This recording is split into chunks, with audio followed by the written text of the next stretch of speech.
Komunikazio sailburu orde bezala, zergatik azoka hontan edo...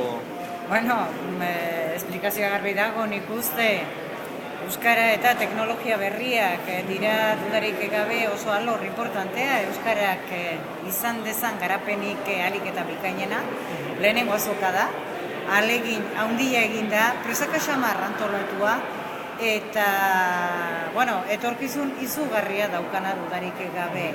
Jende gazte asko ikusi dut, gaur goizean hemen, horrek ere poztenen hau, eta gainera motibo desberdinengatik etorriak hizkuntza gaiak, baina hizkuntza gaiak artearekin erlazionatuak, musikarekin erlazionatuak, hori behar dugu. Jende adineko sago ere egon da, eta dudarik gabe, etorkizuna maila handi batean hemen dago. Eta nola gaude, gaur egun, interneten, euskara, nola...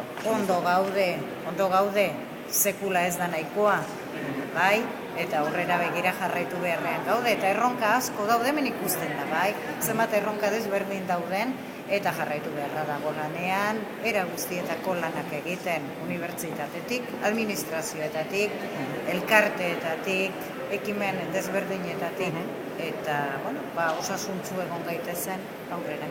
Oso, eskerrik asko.